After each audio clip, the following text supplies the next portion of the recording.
Makin kesini kan makin riuh tentang bea cukai. Dan gue itu mau ke Korea sampai 16 harian. Gue lihat dong gimana peraturan kalau mau bawa barang dari Indo ke Korea, dari Korea ke Indo. Dan itu ribet banget.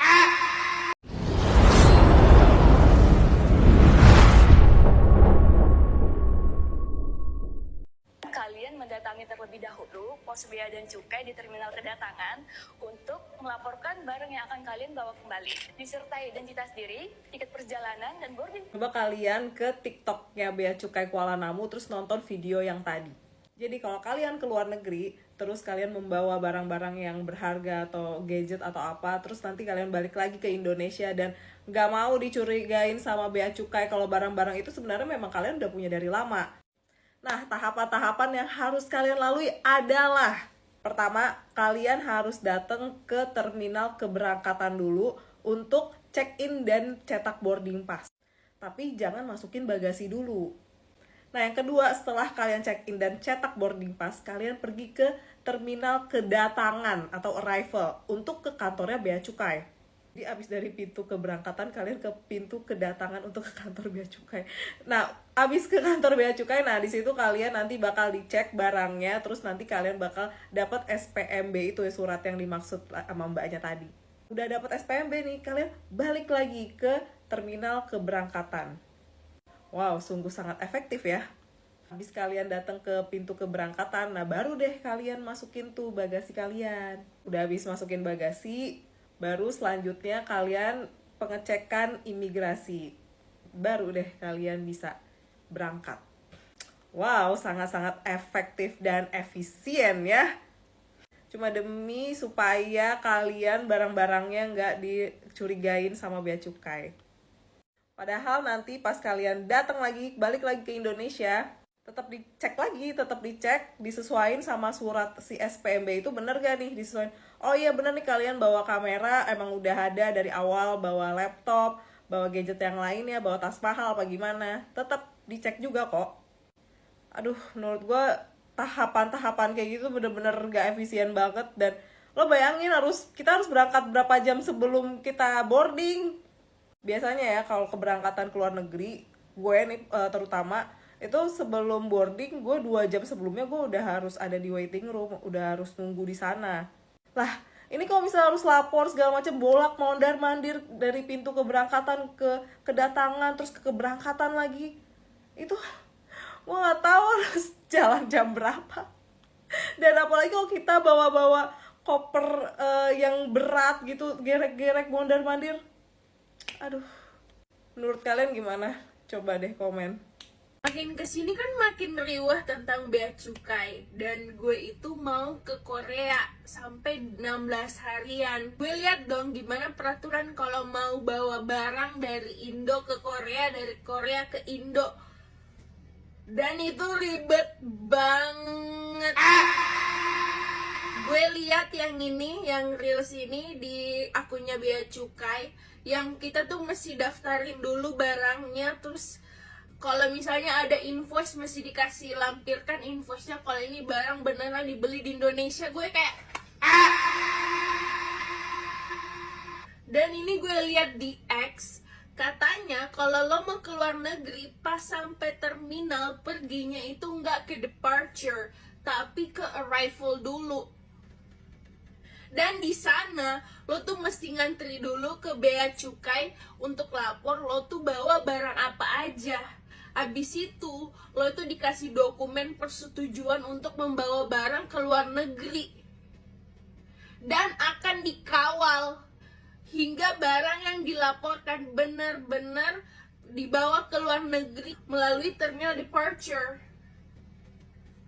Di sini gue bisa menyimpulkan adalah lo kalau misalnya flight jam 7, kalau bisa nih lo tiba jam 1. Ribet banget. Belum lagi dengan biaya pesawat domestik yang lebih mahal. Lo tahu nggak, gue bayar tiket ke Korea cuma 2 juta. Gue terbang dari Jakarta ke Makassar itu 2,3. Iya, gue ngerti mungkin demand-nya lebih banyak ke Korea daripada ke Makassar. But still though, belum lagi status paspor Indonesia yang lemah. Terus tiket domestik yang mahal.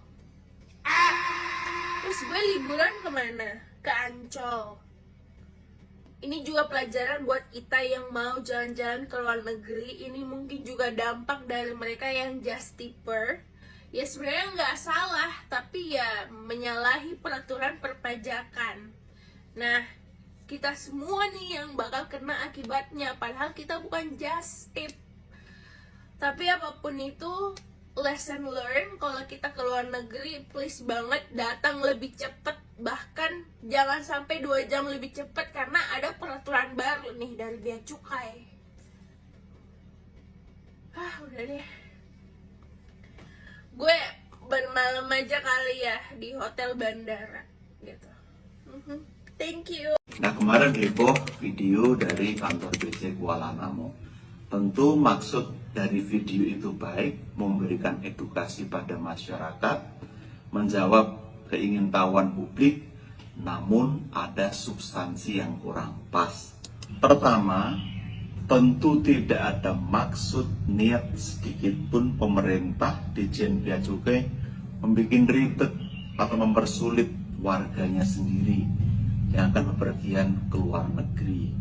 Maka kebijakan yang ada sejak 2017 itu tujuannya baik, dan itu layanan sifatnya, pilihan opsional, memudahkan yang berpergian, membawa barang-barang high value goods itu aman. Misalnya apa?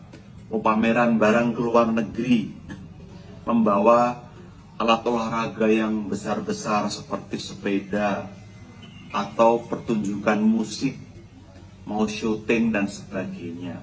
Itu dideklarasikan agar apa? Kalau pulang nanti, karena barang-barang itu high value dan kelihatan, tidak dianggap barang-barang impor atau barang-barang baru yang dibeli di luar negeri.